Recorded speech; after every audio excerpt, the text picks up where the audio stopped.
Ils forment le premier bloc. Et ce n'est pas un hasard. Ils font et défont l'actualité, ils analysent, ils jugent. Ils donnent les vraies réponses. C'est cela, oui. Le premier bloc. C'est sur Planète Hockey, la radio.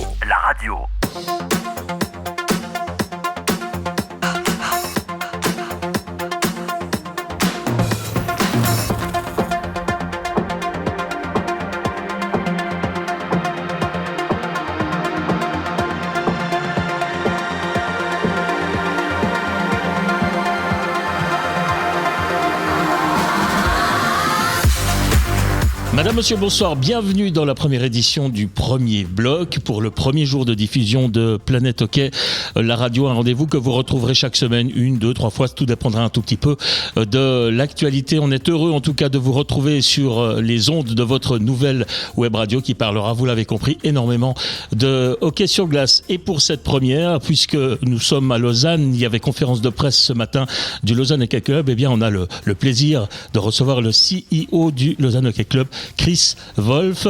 Bonsoir Chris. Bonsoir. J'espère que tout va bien. Cette conférence de presse, elle ne va pas rentrer dans les annales, parce que ça a été vite fait, bien fait. Il faut être deux, c'est comme les matchs de hockey. C'est vrai. Et en fait, on sait déjà à peu près tout sur le Lausanne Hockey Club. Il n'y a pas eu beaucoup de questions, ni de la part des journalistes, ni de la part des supporters qui étaient présents.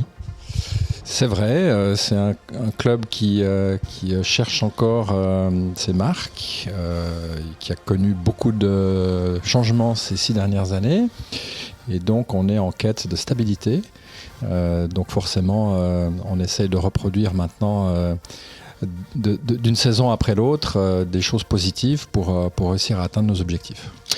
Eh bien, on va en parler d'ici quelques instants avec également la fine équipe qu'on a pu réunir aujourd'hui.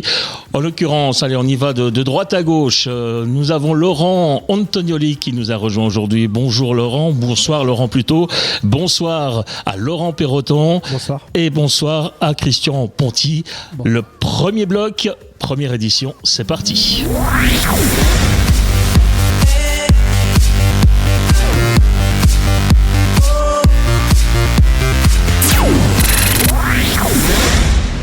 Alors, c'est Lausanne Hockey Club qui s'est présenté brièvement ce matin avec finalement des ambitions énormes. On a entendu Petr Svoboda dire « Nous, on veut aller en play-off ».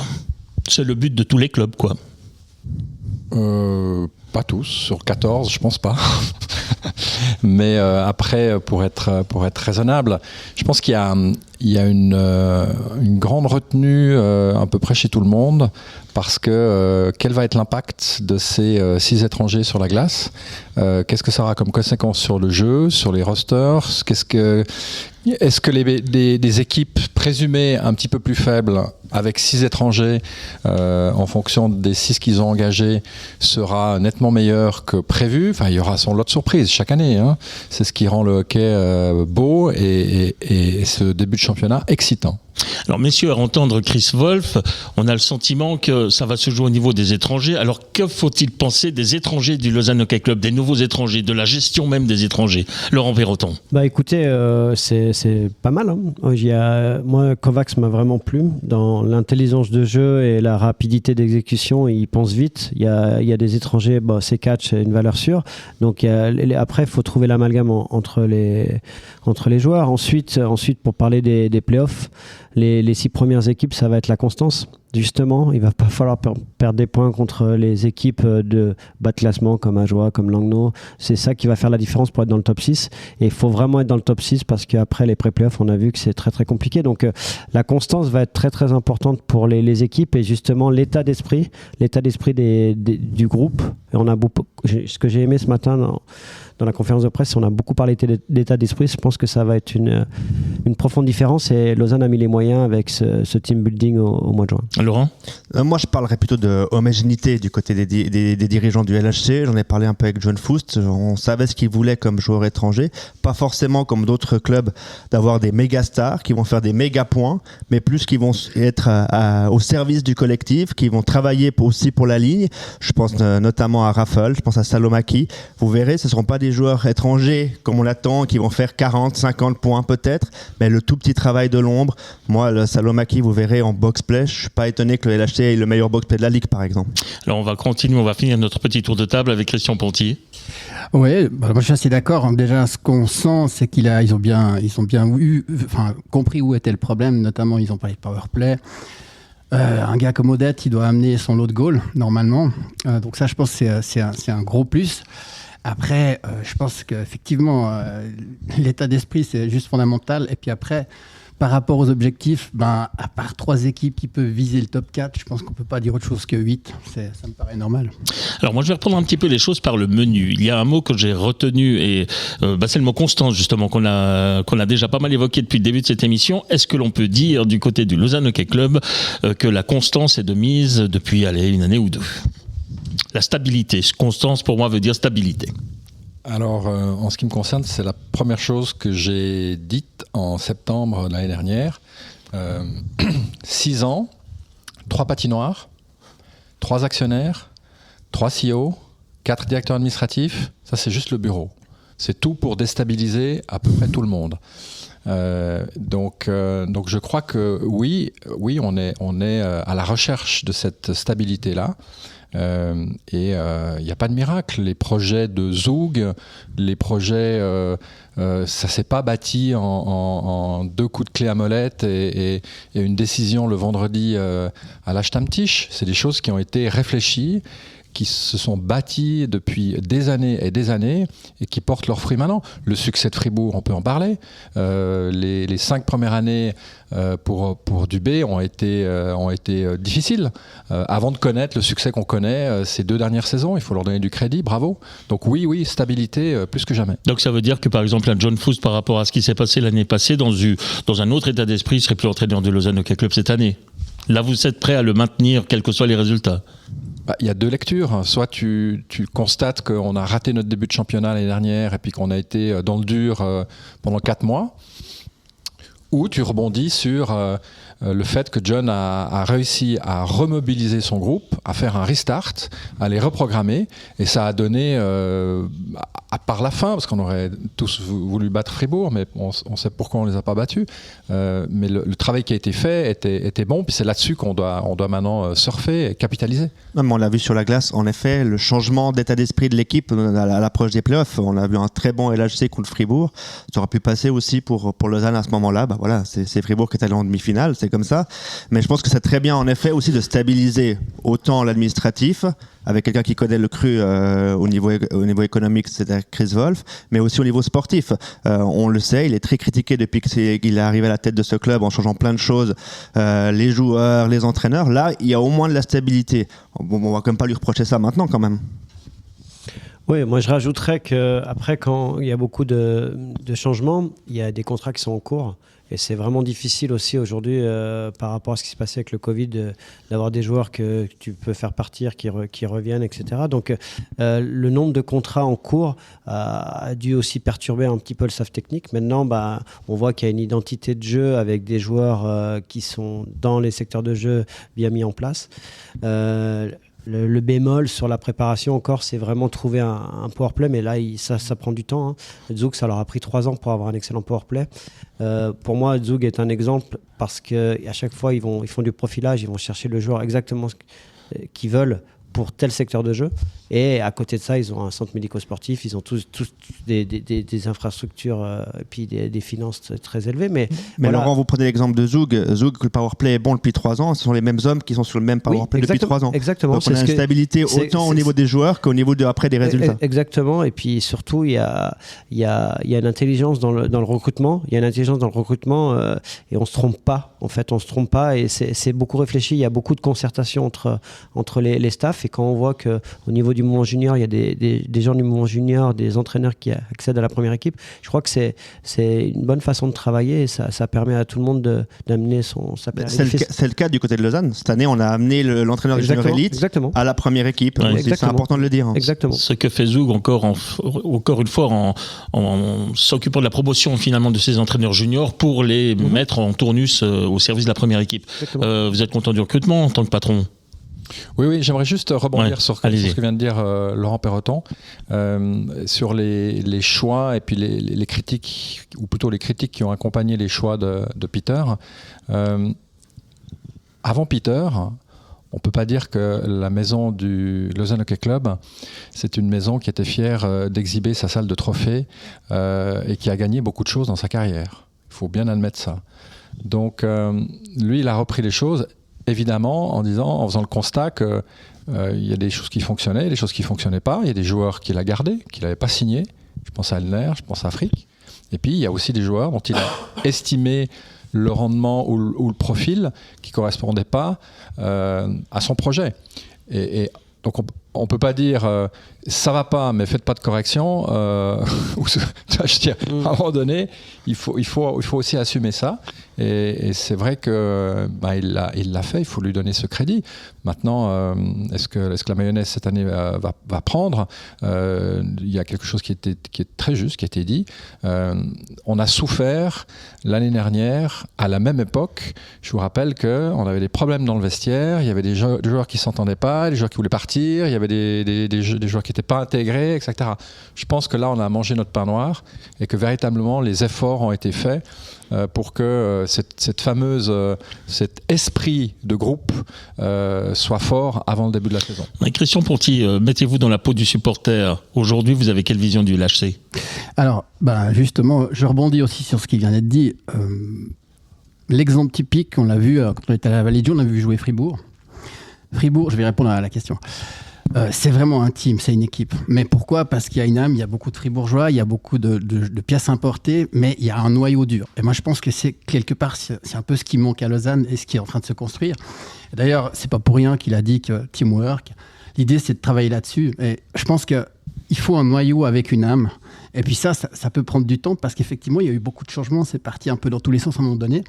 Et puis, je pense que c'est aussi juste par rapport à ce que Laurent disait tout à l'heure. Typiquement, si on prend Zug, ils ont toujours fait les bons choix de personnes, de caractère, de profilage. Et ça, je pense que c'est ce qui est en train de se mettre en place du côté de Lausanne. Et d'ailleurs, indirectement, si on regarde Fribourg, c'est le bon exemple en Suisse romande en ce moment. Et ça se voit dans les gradins. Ils ont 7000, je crois, abonnés. Et je pense que si on part dans ce flow-là, dans cette manière de faire-là, je pense que le public à Lausanne, on sait qu'il y a tout ce qu'il faut. C'est pour ça aussi que les dirigeants ont essayé et essayent de faire revenir aussi des Vaudois à Lausanne. Marty est revenu l'année passée, on a Yelovak qui revient cette année. C'est aussi le but, j'imagine, chez vous, d'aller chercher ces Vaudois qui jouent ailleurs. Alors il y en aurait un autre ou deux qui sont actuellement à Rapperswil qu'on aurait pu réussir à garder aussi. Ça sera un autre débat par rapport au mouvement junior.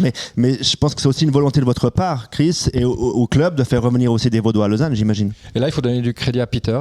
C'est lui qui est le premier à pointer ça du doigt en disant mais comment ça se fait que nos jeunes jouent ailleurs.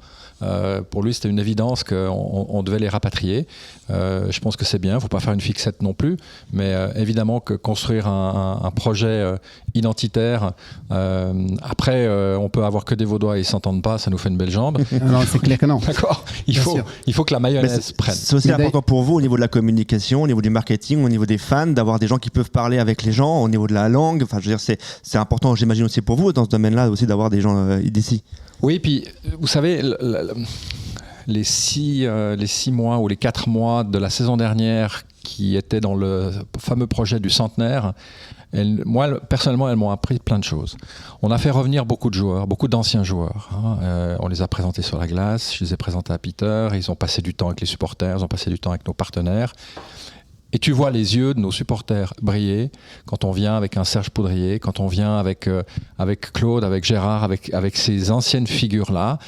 Et ça démontre bien à quel point les Vaudois et les Lausannois sont attachés à leurs joueurs. Et ça, c'est extrêmement important. Je pense que ça, c'est un domaine dans lequel vous pouvez encore travailler, progresser au niveau de l'image que vous pouvez donner du club envers des anciens, des anciens qui ont joué aussi il n'y a pas longtemps, les remercier pour leur passage. J'ai un mémoire, peut-être ça vous dire pas grand-chose, mais ils ont joué en Ligue des Champions face à un club gallois ici. L'entraîneur était un ancien joueur du LHC. J'aurais aimé qu'à ce jour-là, on lui donne une corbeille de produits vaudois. Il a fait une année, mais je trouve que dans l'image du club qu'on peut donner, c'est de juste dire oui, vous avez fait une année chez nous, on vous remercie. Bon, là, ce sont tous les clubs romans, si vous me permettez d'intervenir. Ce sont tous les clubs romans qui devraient prendre des leçons à ce niveau-là, parce qu'un Jean Lucier, par exemple, mériterait d'avoir son maillot sous le toit à Fribourg et il ne l'a pas. Hein. C'est un peu le propre de tous les clubs romans. Fribourg l'a fait avec Stavanger, sauf erreur, avec le joueur. Avec Moldin. Voilà. Oui. Bah voilà. Mais je crois que l'année dernière, encore une fois, on a créé cette association avec des anciens joueurs que Beat Kindler a faite. Actuellement, il y a, je crois, 500-600 joueurs qui sont affiliés à cette association. Et on va préparer un match des légendes ici en décembre. On le fera exprès avant un match officiel, encore une fois, pour qu'il y ait cette communion avec les fans. Puis les soirées spéciales qu'on a fait à Montchoisy. Faire une soirée spéciale à Malais, c'est un petit peu compliqué, mais on aurait bien aimé. Mais non, ça fait partie de l'histoire, du terroir. C'est extrêmement important. Alors, quand tu commences ça, par contre, l'exercice, c'est difficile parce que il te manque toujours quelqu'un. Tu oublies toujours quelqu'un. Il y a toujours quelqu'un qui vient te rappeler en disant puis moi, vous m'avez oublié, j'ai joué en 1988. Laurent, vous a déjà beaucoup oublié dans tous les clubs que vous avez fréquentés. Non, mais en tant que joueur, quand tu joues, moi, j'ai eu la chance de jouer dans mon club formateur. C'était mon grand-père, le président, etc. Bah, sur la glace, j'ai pas donné les mêmes choses que quand j'ai joué dans d'autres clubs, même si j'avais envie de faire le maximum. Mais tu rentres, t'es né là, c'est quelque chose tu peux pas le décrire en fait. Et je crois que de faire revenir des anciens et des jeunes vaudois, on change l'image de Lausanne. En fait, on voit qu'il y a une stabilité et puis tu viens, tu sais que lui, même si tu es entraîneur des jeunes, tu sais que lui, tu l'as eu, tu viens, tu as du plaisir. Enfin voilà, tous ces petits détails-là. Et je crois que là, le gros travail à faire à Lausanne aujourd'hui, c'est justement changer ça. Et vous avez entraîné longtemps des mouvements juniors et on le voyait que c'était difficile pour un jeune d'intégrer la première équipe dans le passé. Là, au moins, peut-être qu'ils reviennent après avoir fait un parcours ailleurs, mais au moins on voit que la porte n'est pas totalement fermée pour un ancien de la maison, si je puis dire. Bah alors, là maintenant, encore mieux qu'elle soit ouverte dès qu'il sort du mouvement junior. Alors, ça va venir. Là maintenant, il y a deux choses. La première, c'est que à l'époque, j'entraînais Junior Elite. Lausanne était en Ligue B. On avait 9 joueurs en équipe nationale. Il n'y avait pas qui s'entraînaient avec la première équipe. Mais ça, c'était une volonté de l'entraîneur de la première équipe qui voulait pas prendre les jeunes. Maintenant, un jeune qui va jouer en Liga, ça doit être un talent exceptionnel, parce que le niveau là, la marche elle est gigantesque. Le niveau aujourd'hui, pour moi, c'est le meilleur championnat en Europe. Vraiment. Sur ce que j'ai vu, quand tu vois les line-up, etc. Et le fait, ça a beaucoup critiqué les 6 étrangers, mais je parle avec les joueurs suisses, ils se sont mis au boulot. Hein. Ils sont vraiment mis au boulot parce que à Genève, par exemple, des joueurs que j'ai entraînés plus jeunes, ils m'ont dit, nous, si on veut jouer en powerplay, on doit battre Omar, Kartikainen, etc. Donc on doit travailler comme des fous. Donc ça nivelle par le haut. Par contre, ça c'est pour les très très bons joueurs suisses. Par contre, les joueurs qui sont moyens, déjà au niveau des salaires, ça va baisser. Et ensuite, avoir un jeune qui va monter dans la première équipe, le gars, il faut que ça soit un immense talent. Chris Wolf, c'est quoi la politique du LHC à ce niveau-là ? L'intégration des jeunes, des Suisses, parmi tous ces étrangers? Je suis bien placé pour répondre à cette question, puisqu'en 13 ans, j'ai vu passer du monde, beaucoup de monde, tous merveilleusement bien intentionnés. Les jeunes, c'est important, la formation, ça compte. Ce disque-là, cette chanson-là, je l'ai entendue 10 fois, 20 fois. Bon. Après, il y a la réalité. Et la réalité d'une organisation comme celle du Lausanne Hockey Club, quand tu es un candidat présumé pour remonter en Ligue nationale A, ta priorité, elle ne peut pas être les deux. Ou alors tu disposes de beaucoup d'argent et de beaucoup de moyens. Parce que, je suis désolé, je vais peut-être être cru, mais tu dois avoir les moyens de ta politique. Tu dois avoir les moyens de payer tes éducateurs, tes coachs, tes entraîneurs. Sinon, ils viennent et ils repartent. Et au Lausanne Hockey Club, ça a été ça pendant de nombreuses années. On a accueilli beaucoup de coachs, il y a eu beaucoup de bons formateurs, beaucoup de bons éducateurs. Moi, j'ai eu des dialogues passionnants avec beaucoup. Mais à un moment donné, si tu lui proposes 45 000 de salaire annuel, le type te regarde et te dit désolé, mais j'ai trouvé autre chose. Je dois nourrir aussi ma famille. Donc, je ne peux pas. Il faut comprendre que le modèle économique d'un mouvement junior, soit il est sous perfusion de la première équipe, mais il est soutenu un petit peu par les pouvoirs publics, mais de loin pas assez pour équilibrer un budget. Et après, si tu veux faire rentrer des recettes, là je peux vous en parler clairement aussi, les sponsors sont intéressés par la première équipe, pas par le mouvement junior. Tu peux faire 2 événements, 4 événements de soutien. Oui, tu vas récolter 10 000 là, 15 000 là, etc. Mais c'est pas cet argent-là qui te manque. Et je crois vraiment que maintenant, on a la chance d'avoir des actionnaires qui non seulement sont impliqués dans le projet, sont passionnés, y croient, et puis ils ont décidé de mettre de l'argent pour garder ces éducateurs, pour garder ce staff. Et là encore, on a besoin de continuité.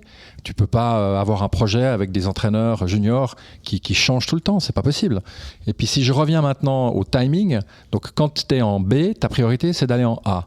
Et puis le lendemain de ta promotion, déjà... Tu dois te maintenir. Tu dois te maintenir, d'accord ? Donc, est-ce que Heinz Sellers, on peut lui faire le reproche de ne pas avoir mis assez de juniors à ce moment-là ? C'était pas la priorité. La priorité, c'était de ne pas descendre. Tu vois ? Donc, ouais, voilà. il y a juste un truc, c'est que ce problème-là, on la connaît très bien avec Laurent, parce qu'on l'a vécu de l'intérieur, mais par exemple, il y a un bon exemple, Kylian Motet, il n'a pas joué en Liga à 18 ans, à 20 ans, il était à Sierre, il était à Joie, il était partout. À Lausanne. Après, à Lausanne. Mais après, dans l'intention, c'est justement de les rapatrier. Alors, je pense bien que c'est un but quelque part, mais le cas Vuardou, c'est un très bon exemple. On l'a vu jouer, c'était un gars qui avait un talent incroyable. Ou même Jelovac. Jelovac, quand il est parti à Bienne, il ne s'entraînait pas avec la première. Donc, à un moment donné, bien sûr, je comprends qu'il y a des résultats, spécialement à Lausanne. En plus, il y a une pression populaire, etc. Et des budgets qui mettent une pression supplémentaire. Mais il n'y a pas toujours eu l'intention de... Je suis d'accord. Moi, je suis assez d'accord avec ça. On voit déjà le changement avec le jeune Pernou qui s'entraîne avec la première équipe depuis le début de la saison. Je pense que pour lui, il faut qu'il aille en Swiss League. De toute façon, il n'aura pas de temps de glace ici, donc il va être placé. Vous êtes aussi handicapé par le fait de ne pas avoir de club ferme. Ça n'aide pas non plus pour placer des jeunes qui puissent se développer. Si on reprend le meilleur exemple actuel, c'est Zug. Zug, il joue le titre chaque année. Ils intègrent des jeunes dans le 3e, 4e bloc. Donc, c'est pas forcément... Parce qu'ils sont prêts souvent. Oui, ils sont prêts parce qu'ils ont pu faire aussi de la Swiss League avant. Ça aide. Alors maintenant, on verra comment Zug va s'en sortir sans club ferme, puisqu'il n'y a plus Zug en Swiss League. Mais je pense que l'excuse que du résultat, moi je suis pas totalement d'accord avec ça. Je suis pas d'accord totalement avec ce que tu dis. Mais ça a été vrai à une époque en tout cas. Voilà, moi je pense qu'il n'y avait pas non plus la même volonté à l'interne de permettre à un jeune d'intégrer la première équipe, à mon sens. Certainement aussi un petit peu, c'est pas la priorité. Tu vois. Je me mets 2 secondes à la place de Jan Alston. Bon, c'est Sierre qui est content. C'est Sierre qui récupère vos jeunes. À l'époque, Jan, sa priorité, c'était de monter, puis après, c'était de stabiliser. Alors, mais Zug, la priorité, c'est de gagner le championnat chaque année. Ils intègrent des jeunes quand même. Oui, mais Zurich aussi. Il y a quelqu'un qui tient le porte-monnaie à Zug, qui n'a pas exactement la même identité que les 2 actionnaires précédents que nous avons connus par le passé. Alors moi, je suis d'accord avec toi sur un truc. C'est vrai que Jan, pour faire monter Lausanne, était incroyable. Par contre, je pense que c'était pas la bonne personne pour s'occuper du Moju. Voilà. Ça, c'est... Alors, autant il a fait du bon job avec Lausanne, autant je pense qu'il fallait pas que ça soit la même personne. Parce qu'au bout d'un moment, si tu veux pousser d'un côté, tu peux pas être dans les deux. Ça, c'est pas possible. Je pense que ces 2 postes qui méritent 2 personnes en charge, ça peut pas être la même personne. Bon, on a aussi compris que tout ça, c'était quand même affaire de gros sous. Tiens, il y a eu 2-3 mots un peu tabous là, financement, actionnaire et tout. Je vous propose de faire une toute petite pause, ça sera sans doute la seule, il y en aura peut-être 2 dans cette émission. On fait une toute petite pause et on se retrouve toujours avec Chris Wolf, notre invité de cette première émission, toujours en compagnie de Laurent Perroton, en compagnie de Christian Pontier et du 2e Laurent Antonioli. On se retrouve tout de suite.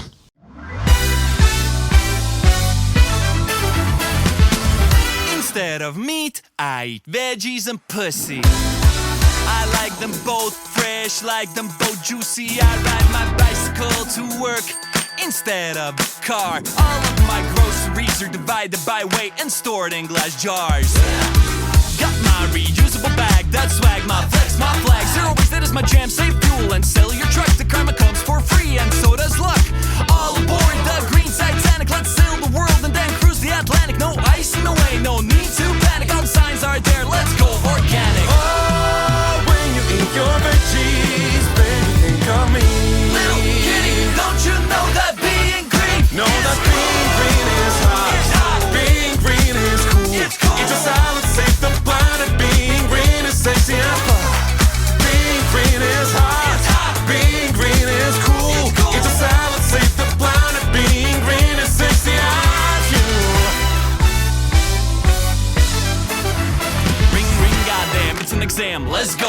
trash can. No pick a plan and sort through it, bend over then jiggle that peach. You're recycling while I'm loving those cheeks. I'm a beast instead of a killer, forget the hot dogs, cause my sausage is bigger. 3, 2, 1, all the girls go echo. If you want your man stung longer than a gecko. Oh, when you eat your veggies, baby, think of me. Little kitty, don't you know that being green? Know that being green is hot. It's hot. Being green is cool. It's cool. Get your salad, save the planet. Being green is sexy and fun. Being green is hot. It's hot. Being green is cool. It's cool. Get your salad, save the planet. Being green is sexy as you.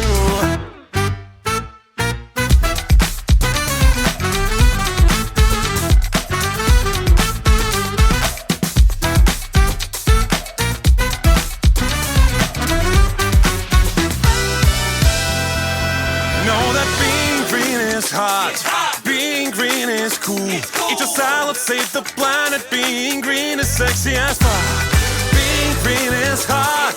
Being green is cool. Eat your salad, save the planet. Being green is sexy as.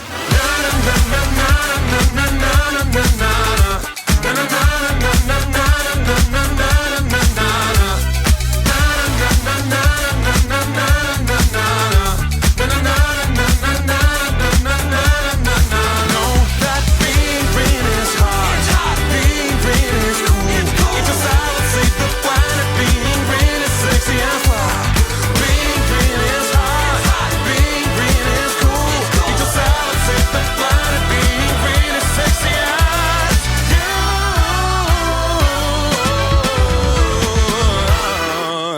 Et de retour du côté de la Vaudoise Arena où le Lausanne Hockey Club nous a fait le plaisir d'accepter de nous accueillir. Il aurait très bien pu, disons, se montrer un petit peu plus sourcilleux par rapport à certaines informations qui ont paru sur le site Planète Hockey dernièrement. Et comme je parlais d'actionnaires tout à l'heure, comme je parlais de financement, eh ben on va vous ouvrir une porte, Chris Wolf. Il y a des chiffres qui ont été articulés dernièrement et qui ont été repris, notamment sur notre site.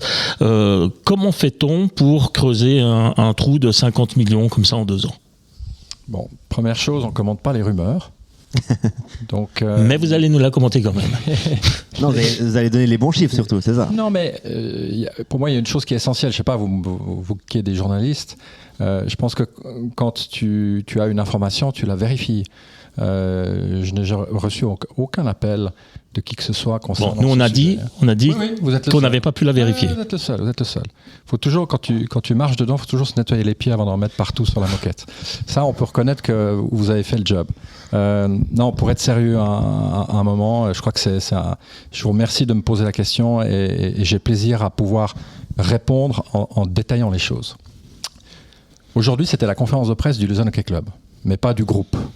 Demain, on organisera certainement en 2023 une conférence de presse pour expliquer pourquoi les actionnaires ont conçu ce projet avec une société de restauration, avec une société événementielle, et qu'est-ce que cela implique et qu'est-ce que ça a eu comme conséquence de vivre 2 ans sans recettes par rapport à ça. Quelles sont les conséquences aussi de la reprise du Lausanne Hockey Club précédent et puis les trous qui ont dû être bouchés. Donc tout ça mis bout à bout fait qu'effectivement il y a eu beaucoup d'investissements et il y a toujours des pertes. En aucun cas les chiffres qui ont été annoncés de 15 millions. C'est faux. Par contre, les 40 premiers millions qui avaient été évoqués par Petr Svoboda lui-même, vous ne les contestez pas?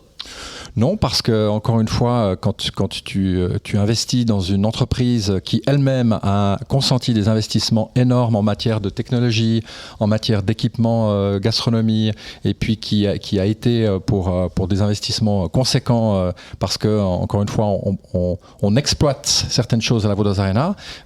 Il y a certaines choses où on est tous les jours, qui nous appartiennent, du matériel qui nous appartient. Donc forcément, il y a une part d'investissement très forte. Puis après, je l'ai dit, la situation financière qui a été trouvée, elle n'était pas joyeuse. Ouais, il y avait une dette à éponger aussi de la part des nouveaux propriétaires. Énorme. Et après, tu dois faire un travail en profondeur. Nous, là encore, je me sens légitime pour en parler. Depuis que je suis arrivé au Lausanne Hockey Club, il n'y a pas eu une saison, pas une, où on n'était pas dans l'urgence, où on ne pouvait jamais regarder derrière, parce qu'on se demandait si ça allait être la dernière. Pas une. On était toujours en sursis. On a toujours eu des problèmes d'actionnariat. Et là, encore une fois, je veux pas les critiquer parce qu'ils ont mis de l'argent, ils ont cru au projet, mais voilà, c'était peut-être pas les bonnes personnes qu'il nous fallait à l'époque. Et puis, je peux pas en vouloir non plus à une direction ou au conseil d'administration qui avait toujours cette vision à long terme de dire on est sous-équipé avec Malais, on pourra pas être compétitif au niveau des autres clubs tant qu'on n'a pas une nouvelle patinoire. Ça, c'est un fait avéré. Alors après, la surprise, c'est qu'on nous a dit oui, mais pendant la construction, vous voudriez bien aller jouer au hockey sur glace sous chapiteau dans le terrain du voisin. Ça a été, il faut quand même l'admettre. Je ne sais pas si quelqu'un l'a vécu. Moi, je l'ai vécu de près. C'est pas piqué des hannetons d'avoir en 6 mois pu construire cette patinoire provisoire qui était plutôt pas mal. Bon. Après, on était conjoints. Juste pour dire, Zurich a la chance de pouvoir construire une nouvelle patinoire et de jouer pendant toute une saison encore devant 10 000 personnes, par exemple. C'est ça. Et ça t'aide notamment sur une transition budgétaire. Nous, on a perdu des recettes quand on est allé à Malais 2. Et quand on était allé à Malais 2, puis qu'on avait déjà de l'énergie... Pas de loge. Pas de loge à Malais 2. Ouais, enfin, c'est presque pas. Ouais, presque pas. Quand on était à Malais 2, qu'est-ce qu'on a fait ? On a fait des heures avec les architectes pour concevoir ce merveilleux projet et puis être impliqué dedans et le faire le plus juste possible. Maintenant, est-ce qu'on est arrivé en forme, détendu, organisé le 26 septembre 2019 ? La réponse est non. On était dans la précipitation, on était dans la désorganisation parce que la structure et ce qui avait été mis en place au niveau de la construction, c'était un pétard qui allait exploser. La conception a été très difficile, l'accouchement a été très difficile, donc ça a eu des conséquences pour nous. Et puis, patatras, en février, on te dit Covid. C'est fini, c'est terminé, d'accord ? Tu restes chez toi, tu restes à la maison.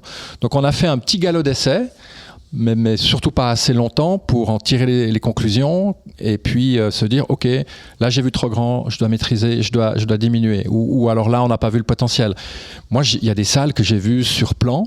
Et puis je me suis dit, ça ira très très bien pour le bar des supporters X. Quand on a découvert le truc le jour J à l'ouverture, j'ai dit, c'est pas possible, c'est un abri anti-atomique. Il y a personne qui voudra aller là-dedans. Mais des choses comme ça, c'est pas qu'on a eu les clés 3 mois avant, mais on aurait pu peut-être encore corriger certaines choses. Okay ? Encore une fois, c'est pas des excuses. Moi, je suis pas une pleureuse et c'est que du bonheur d'être à la tête du Lausanne Hockey Club puis de travailler avec les collaborateurs qui m'entourent. Et on a une chance énorme. Mais il faut juste se rappeler d'où on vient, dans quelles conditions on est arrivé là, et ce que les actionnaires actuels ont trouvé en déballant le package.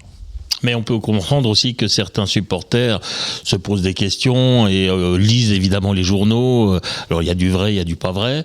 La question que j'entends le plus souvent actuellement quand on discute avec les supporters, c'est imaginez que ces actionnaires s'en vont, mais c'est fini pour le LHC, rayé de la carte. Mais je comprends l'inquiétude parce qu'encore une fois, dans la salle des trophées au Lausanne Hockey Club, il y a promotion, relégation, faillite, recapitalisation. C'est ça notre salle des trophées. Hein. On n'a rien gagné d'autre que ça. C'est un peu lausannois avec Lausanne Sport Équitation.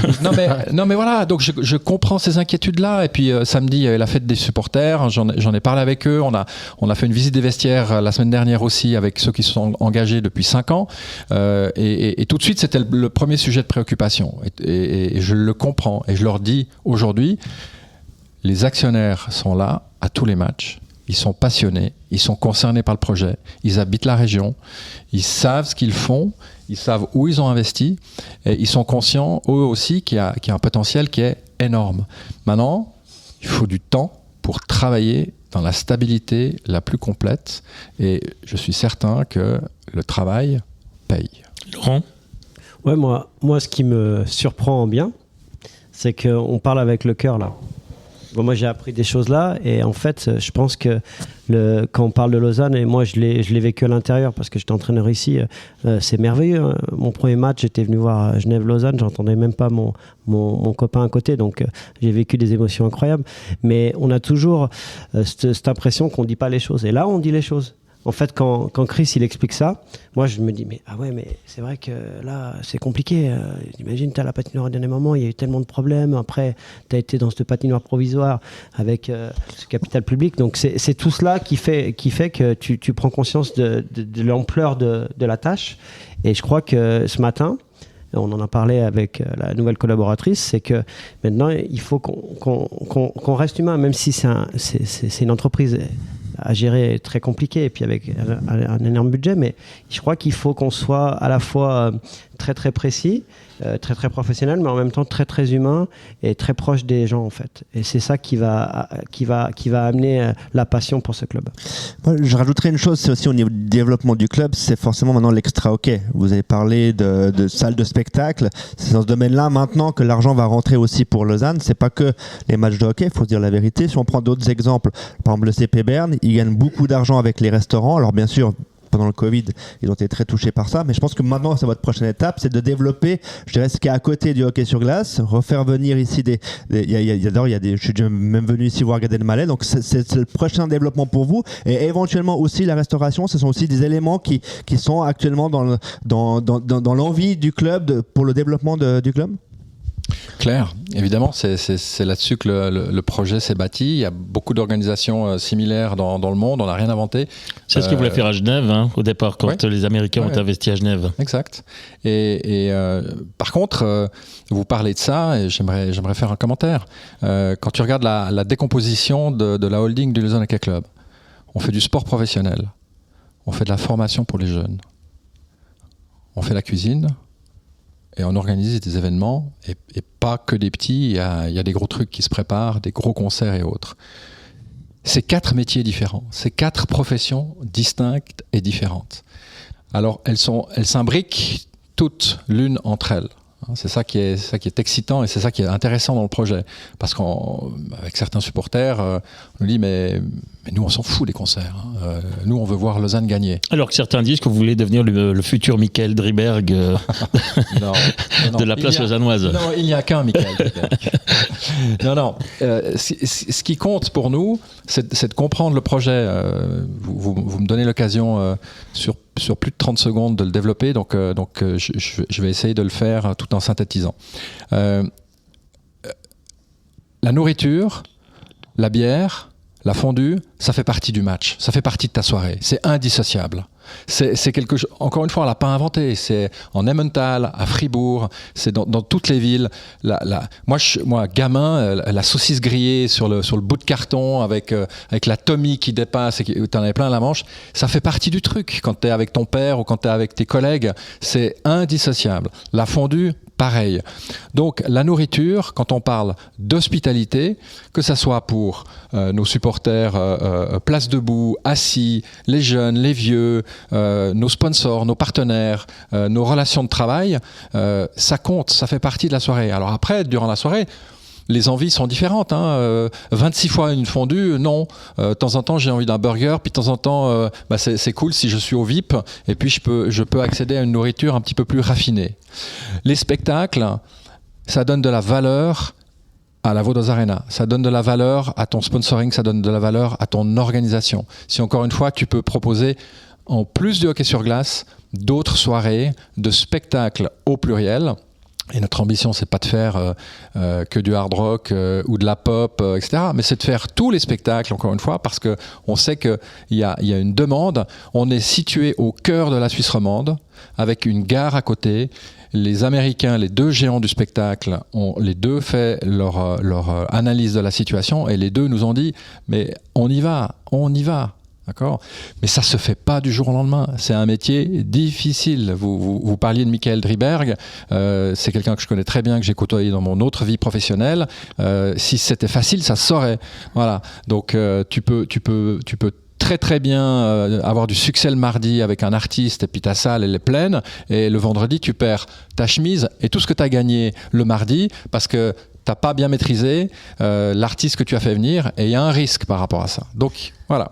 Moi, alors, ce qui m'intéresse dans ce qui vient d'être dit, c'est que finalement, et c'est comme disait Laurent Perroton, parce qu'on a 2 Laurent, c'est que tu parles avec ton cœur. Et en fait, je pense que ces explications, des fois, il faudrait les donner plus souvent. Parce que moi, j'ai souvent entendu dire, voilà, on est arrogant, machin et tout. Mais bordel, il faut le dire. Il faut le dire, c'est important. Parce que les conférences de presse, souvent, il se dit rien. Hein. Il se dit clairement rien. On le sait. Et ça, c'est hyper important parce qu'effectivement, c'est un peu le backside, c'est le... Et en fait, on comprend beaucoup mieux les choses quand elles sont expliquées comme ça. Et c'est vrai que j'ai l'impression que au sein spécialement du LHC, il y a eu pendant un certain nombre d'années une certaine opacité et on ne donnait pas d'infos. C'est le prénom, franchement. Bien sûr, mais typiquement, et ça c'est un bon exemple justement de dire, voilà, il y a beaucoup de gens qui ne comprennent pas effectivement que c'est un énorme paquebot et puis qu'il y a plein de départements à gauche et à droite. Meilleur exemple, moi j'ai vécu ça quand je suis allé la première fois il y a très longtemps à Berne, quand j'ai vu le catering qu'ils ont à Berne. Il y a, je crois, 12 ou 13 restos. Ta fondue, elle est servie en 5 minutes. C'est un truc de fou. Et c'est pas pour rien que quand il y a eu le Covid, ils étaient morts parce que le catering, ça rapporte tellement d'argent.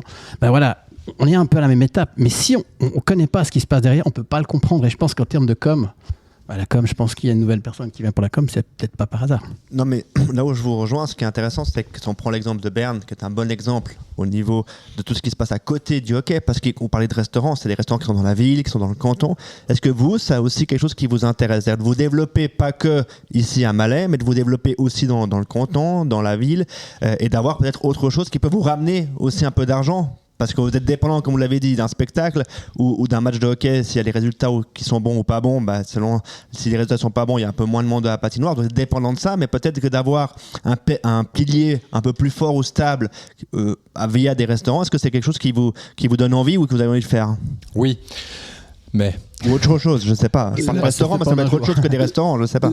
L'Airbus A380 a décollé le 26 septembre 2019 avec un moteur allumé sur les 4. Et ça fait 2 ans. J'aime bien la comparaison. Et ça fait 2 ans que cet Airbus, il fait des tours en dessus de la Vaudoise Arena, toujours avec un moteur allumé. Le moteur, c'est le hockey, on est d'accord. Bien sûr, bien sûr. Le hockey avec spectateurs. Hein. Ouais, Détail qui a son importance. Ouais, d'accord. Et voilà, on parle de la Vaudoise Arena, la piscine a ouvert avec 2 ans de retard. On a un restaurant à côté. Est-ce que vous pensez que les comptes de notre restaurant sont mirobolants? Bien sûr que non. On a souffert pendant 2 ans. On a obtenu des aides, ok, merci, mais c'est pas suffisant. Quand on parle des spectacles, on a engagé des personnes 1 an avant l'ouverture. Et ils n'ont fait que programmer, annuler. Et là, il faut encore une fois donner du crédit et de la reconnaissance à nos actionnaires qui ont assumé ces salaires à 100%, qui ont assumé ce projet et qui n'ont pas baissé les bras malgré ces 2 ans de disette. Donc maintenant, on a enfin une piscine qui s'ouvre, elle est magnifique, elle est extraordinaire, ça va nous amener de la fréquentation sur le site, c'est bénéfique de manière indirecte pour Lausanne Hockey Club. Les spectacles, maintenant le marché repart, alors il y a encore une fois, il y a des artistes et il y a des groupes qui fonctionnent mieux que d'autres. Vous avez encore des places pour Sting ou pas du tout?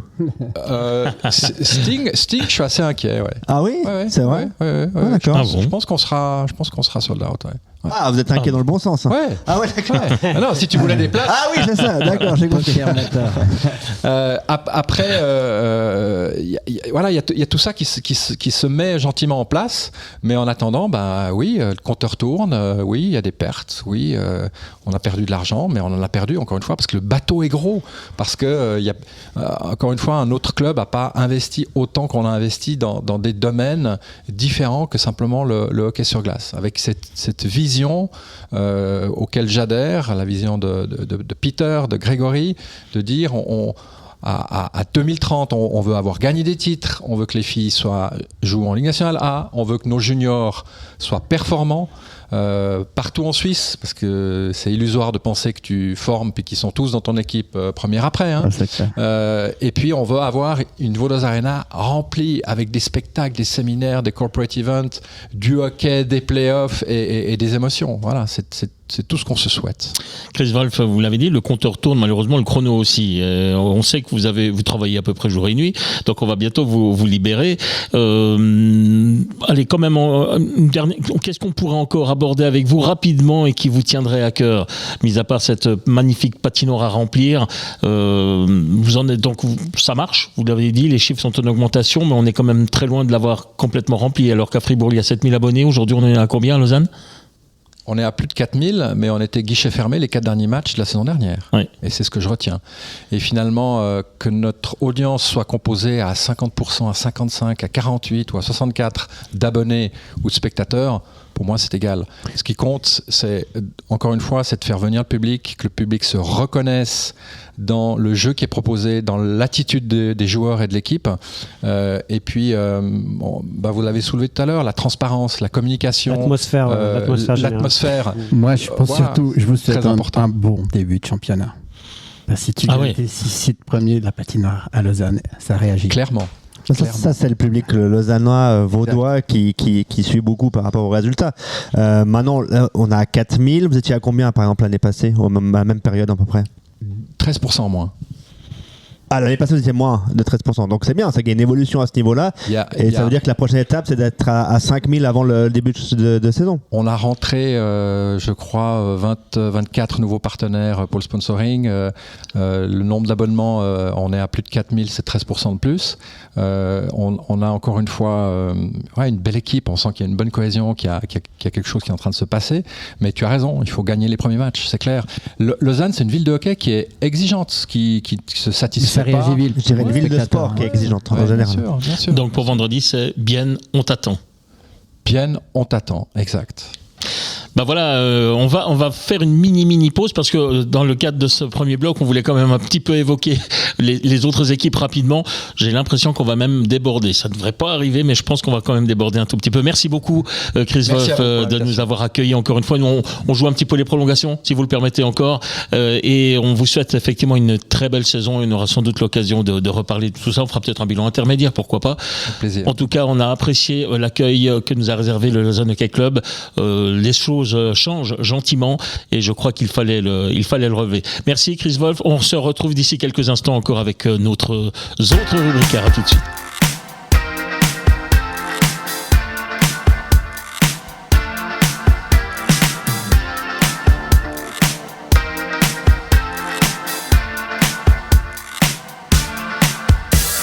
Mirror, mirror on the wall, don't say it 'cause I know I'm cute. Oh, baby. Louis down to my drawers, LV all on my shoes. Oh, I be dripping so much sauce, got a bit looking like Grey Goose. Oh, lit up like a crystal ball, that's cool, baby, so is you, that's how I roll. If I'm shining, everybody gonna shine. Yeah, I'm gold. I was born like this, don't even gotta try. Now you know. I like shot a nigga better over time. Now you know. They just say I'm not the baddest bitch you like.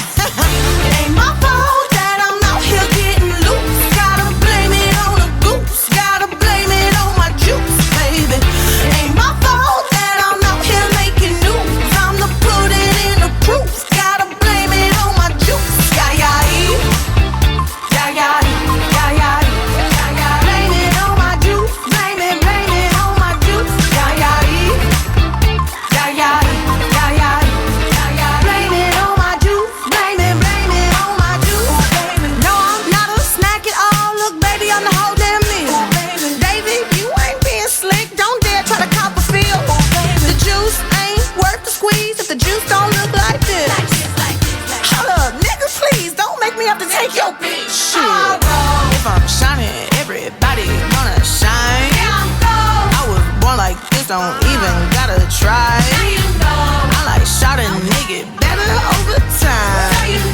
Heard you say I'm not the baddest bitch you like. It ain't my fault that I'm out here getting loose. Gotta blame it on the goose. Gotta blame it on my juice, baby. It ain't my fault that I'm out here making news. I'm the put it in the proof. Gotta blame it on my juice. Yeah, yeah, yeah, yeah, yeah, yeah, yeah.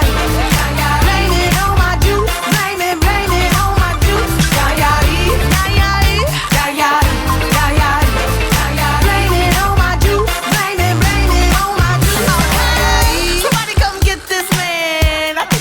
lost in my DMs. What? My DMs. What? You better come get your man. I think you wanna be way more than friends. What? More than friends. What you want me to say? It ain't my fault that I'm out here getting loose. Gotta blame it on the goose. Gotta blame it on my juice, baby. It ain't my fault that I'm out here making news. I'm the put it in the fruit. Gotta blame it on my juice. Yeah, yeah, yeah, yeah, yeah, yeah, yeah. Blame it on my juice. Blame it on my juice. Yeah, yeah, yeah, yeah, yeah, yeah, yeah, yeah. Blame it on my juice. Blame it on my juice. Yeah. Et retour une dernière fois de la Vaudoise Arena pour la dernière partie de ce premier bloc. Chris Wolf qui vient de nous quitter. C'est vrai qu'il y a encore beaucoup de boulot là, à 4-5 jours du début du championnat pour le Lausanne Hockey Club face au HCBL. Mais maintenant qu'il n'est plus là, messieurs, qu'en avez-vous pensé De Chris Wolf et de ce qu'il a dit? Moi, je rejoins ce qui a été dit, c'est qu'en effet, on a vu quelqu'un qui avait envie de communiquer, de transmettre des choses, de donner des informations, et je trouve que ça c'est plutôt très bien. C'est vrai, pour bien connaître le club aussi, par moment même de l'intérieur, je pense qu'en effet que ça a beaucoup de mal à communiquer depuis l'extérieur. On parlait de côté un peu arrogant du côté du LHC par rapport à d'autres clubs, et je pense que dans ce domaine-là, d'avoir un Chris Wolf ou d'autres qui ont envie de s'exprimer et d'expliquer les choses, je pense que c'est une chose très importante, ouais. Voilà, l'avis de Laurent Antonioli, l'autre Laurent Perroton. Oui, c'est vrai qu'on sent un changement à ce niveau-là. Maintenant, les résultats sportifs, la politique sportive va aussi déterminer la communication. C'est-à-dire que si ça se passe très très mal, ça se ferme et puis ça communique plus. Donc c'est toujours pareil, hein. C'est tout beau tout rose quand tu commences une nouvelle saison. Et pour l'instant, c'est le cas. Mais c'est vrai qu'on voit qu'il y a des ajustements qui ont été faits.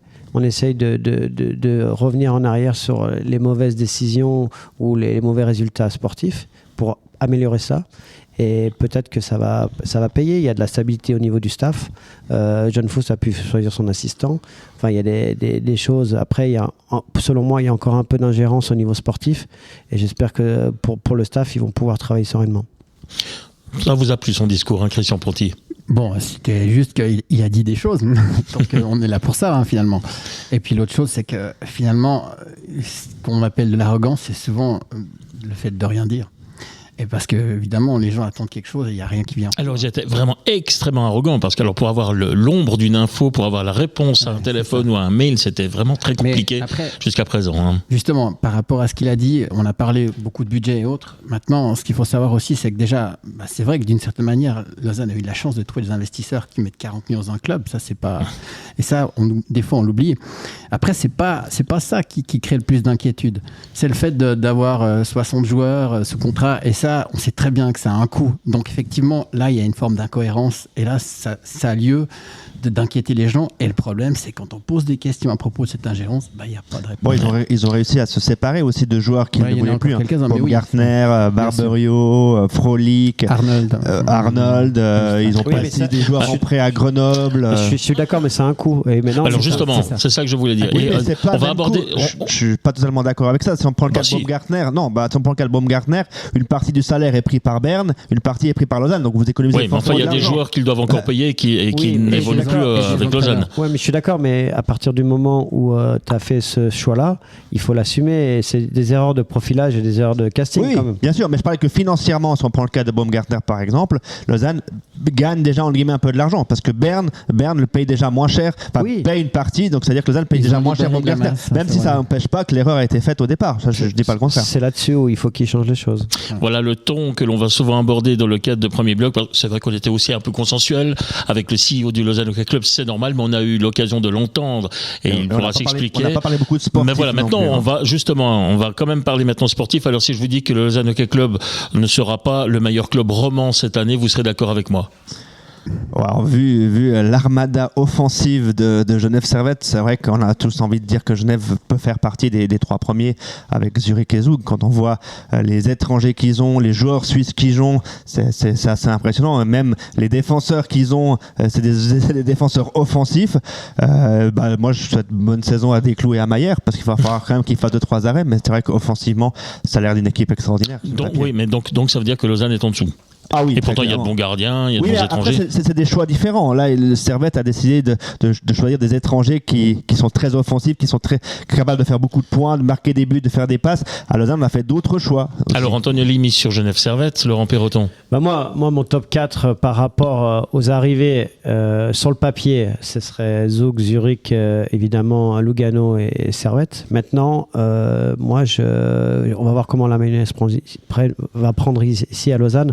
Par contre, il y a beaucoup plus d'intelligence dans l'amalgame et dans les joueurs offensifs, défensifs à Lausanne. Et pour moi, la meilleure équipe qui est la mieux constituée pour aller le plus loin possible par rapport au rôle que tu vas attribuer, c'est Fribourg pour l'instant.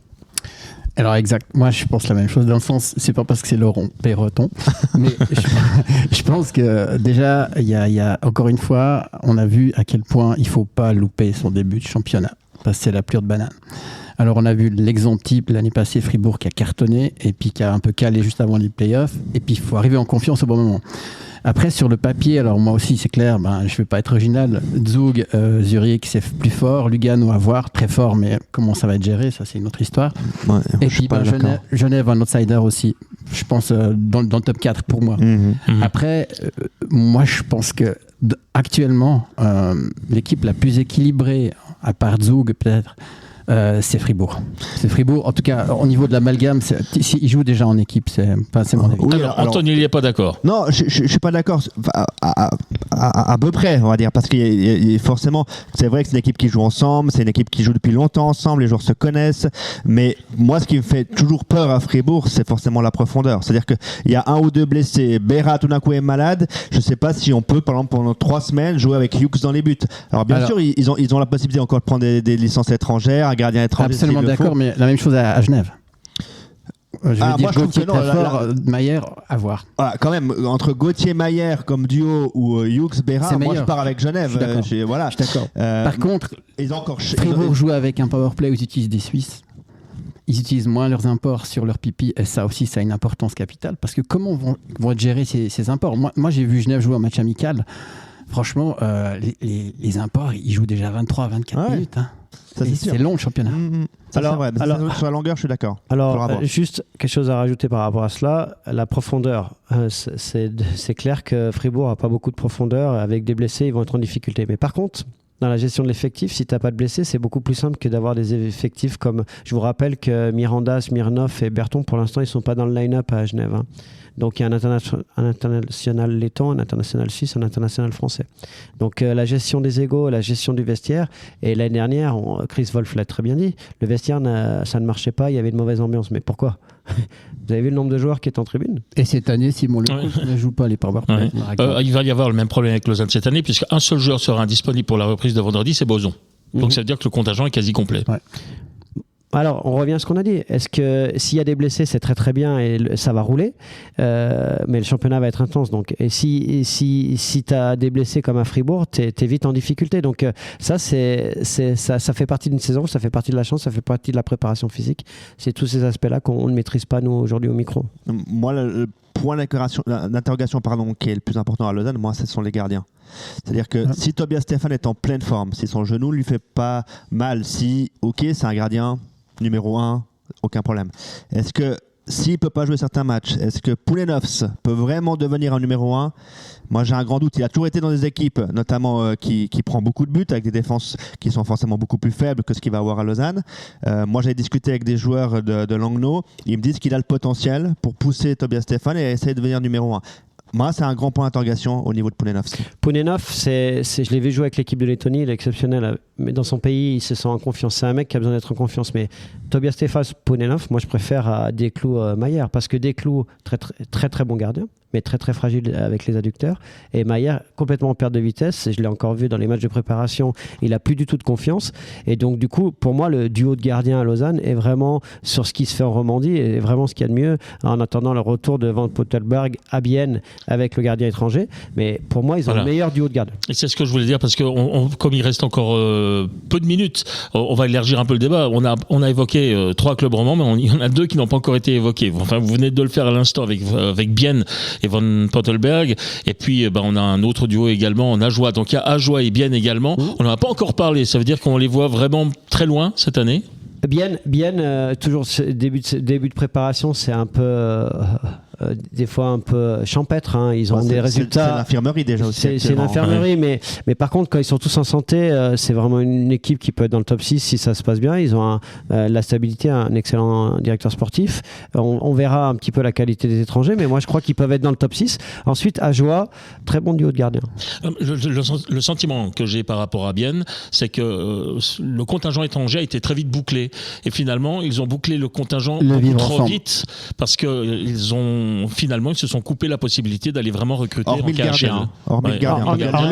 Ils avaient engagé un gardien et qui est parti au dernier moment. Par contre, il ne faut pas oublier qu'ils auront peut-être un problème qui n'ira pas dans certaines équipes telles Genève ou Lausanne, c'est qu'ils n'ont pas autant de joueurs à gérer. Et ça, sur la durée, c'est un truc qui Et ce qui est bien chez eux actuellement, c'est qu'ils ont beaucoup de jeunes qu'ils utilisent, qui donnent en préparation de la glace, parce qu'il y a des blessés certes, mais c'est ça le meilleur aussi, mouvement junior de j'allais Suisse. le dire, c'est actuellement le meilleur mouvement junior, en tout cas en Romandie, voire même en Suisse, qui travaille très bien et qui amène des jeunes actuellement en première équipe. Et ça, c'est une très bonne nouvelle pour mais je me permets juste encore de faire une remarque. Quand on a transféré Olofsson de Langnau à Bienne, tout le monde s'est dit la super affaire, Olofsson est un super étranger. Mais depuis, on a vu qu'il y avait encore moyen d'avoir de meilleurs étrangers qu'Olofsson. Et c'est peut-être là le problème du HC Bienne. Non, alors là, moi, je suis pas d'accord parce que il a fait ça rapidement parce que de toute manière, il pouvait pas régater sur le marché des étrangers de KHL. Ouais, donc du coup, lui, ce problème-là d'ordre politique, Steinegger, il l'a bien géré parce qu'il a fait un profilage avec ses étrangers. Il a décidé des étrangers avec son budget. Et les étrangers qui sont arrivés là en Suisse après via KHL ne sont pas dans le budget de Bienne. Et chose non négligeable, Olofsson connaît le championnat suisse. C'est déjà un joueur dominant. Faut pas oublier parce qu'avoir des noms redondants, on en a eu. Hein. Ils n'ont pas tous réussi. Attention, c'est pas une garantie absolue. Moi, c'est un petit peu les joueurs suisses qui me posent 2-3 questions. C'est-à-dire comment va être Kunti, comment va être Haas, parce que forcément on attend le Gaëtan Haas une saison supérieure à ce qu'il a fait l'an passé. On aura besoin d'un joueur comme Radkleb également sur le powerplay du HC Bienne. C'est plus ces éléments-là. Alors, on parle forcément des 6 joueurs étrangers qui apportent une plus-value à tous les clubs. Brunner, mais c'est intéressant de voir comment les Suisses vont être capables de rester au même niveau qu'ils ont été ces dernières années. Et là, alors, les matchs de préparation, c'est un peu difficile à juger bien parce qu'on l'a dit, il y a beaucoup de blessés, il y a beaucoup de jeunes qui jouent, mais ça aussi, c'est un élément important. Ce sont des joueurs très vieillissants. Vous avez des Forster, par exemple, aussi qui prennent chaque année une année de plus. Schneeberger. Donc voilà, moi j'arrive pas pour le moment à les mettre dans les 8. J'ai un petit doute quand même avec Bienne dans les 8 mois. Ouais. Et alors, Ajoie, par contre, pour parler du 5e, Larron. Là, ils ont Vauclair, il a fait son job. Il a fait avec les moyens qu'il avait et il a optimisé. Il a vraiment optimisé son recrutement parce que même les joueurs suisses qu'il a pris, des joueurs de Ligue B, c'est des joueurs qui vont être meilleurs et qui vont donner de la profondeur par rapport à la précédente saison. Mais déjà, ils ont déjà deux blessés en attaque, 2 étrangers. Après, le duo de gardiens, Wolf, vraiment un gardien qui a beaucoup progressé et qui a beaucoup d'avenir. Il a fait venir Tchatcho, qui est un gardien expérimenté, donc il va pouvoir le reposer. Donc, dans l'homogénéité, dans la quantité, en essayant de faire attention avec les finances, il a fait un bon recrutement, mais par contre, moi je les vois vraiment en grande difficulté parce que pas de profondeur et pas assez de qualité pour régater dans un championnat. La question d'Ajoie sera toujours la même, ça sera les étrangers. Ce sont les étrangers qui vont faire la différence à Ajoie. Je pense que le Gauthier est très intéressant. Asselin, moi j'ai toujours un doute quand même pour la National League. Je trouve pas qu'il a prouvé vraiment qu'il pouvait. Alors oui, avec Genève il a fait quelques matchs, mais c'était comme ça sur 2-3 matchs. Moi sur la saison passée j'ai encore un petit doute. Hazen et De Vos, je ne sais pas encore si ça peut vraiment être des étrangers dominants. On verra aussi pour Gauthier. Mais j'ai l'impression que ça peut être une bonne pioche pour Ajoie. Mais Ajoie sera de toute façon toujours dépendant des joueurs étrangers. Si on a des bons gardiens qui vont faire les arrêts, je suis d'accord. Mais pour gagner des matchs, il faut toujours quand même marquer un but de plus que l'adversaire. Je pense que les grands nostalgiques de Ralph Koger, il faudra qu'ils aillent voir les matchs à Ajoie parce qu'ils vont devoir jouer extrêmement défensivement. Ils le savent déjà. Et apparemment, c'est ce qu'il a mis en place. Je vais rebondir là-dessus. Après, c'est sur le profil du coach. Moi, grosse compétence, entraîneur équipe tchèque. Après, j'ai discuté avec des amis tchèques. Est-ce que c'est le bon profil pour un coach comme ça de venir à Ajoie en sachant que la saison va être très difficile et de pouvoir accepter autant de défaites et pas mettre trop de pression sur ces jeunes joueurs? Ça, l'avenir nous le dira, mais là, j'ai un doute. Ben voilà, on a abordé de façon assez brève l'avenir proche des 5 clubs romans. Évidemment que toutes ces thématiques elles seront développées désormais tout au long de la semaine sur Planète Hockey la radio. On va déjà devoir conclure, messieurs. C'était la première du premier bloc. On va rappeler que nous avions aujourd'hui avec nous, et il nous recevait ici à la Vaudoise Arena, Chris Wolf, le CEO du Lausanne Hockey Club. Je vous remercie. Merci Laurent Perroton. Merci. Merci Laurent Antonioli. Merci Christian Ponty. Merci. Et on se retrouve très bientôt pour une nouvelle émission Premier Bloc. N'oubliez pas que nous avons d'autres émissions le soir. Il y aura Vue des Tribunes. Vous aurez vous-même la parole, auditeur. Il y aura Hockeyrama où on parlera du hockey sur glace dans toutes ses formes. Voilà, nous allons terminer pour ce soir. Merci de nous avoir suivis. Regardez bien le programme qui paraîtra sur le site planethockey.com qui est en pleine transformation. On risque encore d'avoir quelques perturbations pendant 2 ou 3 jours, mais bientôt tout nouveau site et puis surtout une radio qui va vous accompagner 24 heures sur 24. Excellente fin de journée à toutes et à tous. C'était Philippe Ducarreau. Bye bye.